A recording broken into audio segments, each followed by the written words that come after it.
अस्सलामुअलैकुम वरहमतुल्लाहि वबरकातुहू। उम्मीद करता हूँ मेरे तमाम बहन भाई खैर वाफियत से होंगे। दुआ है अल्लाह करीम आपको सलामत रखे। तो मेरे बहन भाइयों, हम लोग दिन के अंदर 5 मरतबा वज़ू करते हैं नमाज अदा करने के लिए। तो हम समझते हैं कि सिर्फ वज़ू क्या हाथ पाँव को धो लेना है तो ये हमारा वज़ू हो जाएगा और वज़ू का कोई ज़्यादा फ़ायदा नहीं। ना मेरा भाई, ये बात आप ज़हन से निकाल दें। आप वज़ू भी करते हैं उसका भी आपको सवाब मिलता है।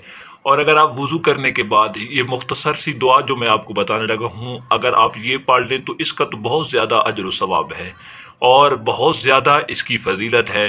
तो आज के बाद आप जब भी वज़ू पढ़ें तो आप ये दुआ ज़रूर पढ़ें। इंशाअल्लाहुल अज़ीज़ आपको इस दुआ के पढ़ने से दुनियावी फ़ायदे भी होंगे और आखिरत के फ़ायदे भी होंगे। और सबसे बड़ी बात यह है कि आपके लिए जन्नत के 8 दरवाज़े खोल दिए जाएंगे। तो आपने जब वज़ू कर लेना है तो उसके बाद आपने इस दुआ को ज़रूर पढ़ना है। वो दुआ क्या है मैं आपको बता देता हूँ, लेकिन अभी तक आप चैनल पर नए हैं तो चैनल को सब्सक्राइब कर दें, वीडियो को लाइक कर दें। वज़ू कर लेने के बाद मेरे बहन भाइयों, आपने फ़ौरन बाद ये दुआ पढ़ लेनी है।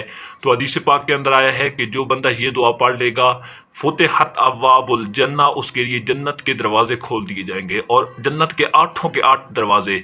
अल्लाह करीम फरमाएंगे जिधर से बंदे तेरा दिल चाहता है तुम उस दरवाजे से जन्नत में चला जा। तो इतना बड़ा इनाम, इतनी बड़ी फजीलत, ये मुख्तसर सी दुआ वो कौन सी है आपके सामने जिक्र कर देता हूँ। आपने नमाज अदा कर वज़ू आपने वज़ू कर लेने के बाद ये पढ़ लेना है, सुब्हानक अल्लाहुम्मा व बिहम्दिका अशहदु अल्ला इलाहा इल्ला अंता अस्तगफिरुका व अतूबु इलैक। बहुत ज़्यादा पावरफुल अमल है। इसके आपको दुनिया में भी फ़ायदे मिलेंगे, आखिरत में भी, कब्र में भी इसके आपको फ़वाइद मिलेंगे। ये खुद भी पढ़ा करें और सदका जारिया समझते हुए इसे आगे भी शेयर करें। दुआ है अल्लाह करीम अमल की तौफीक अता फरमाए। आमीन।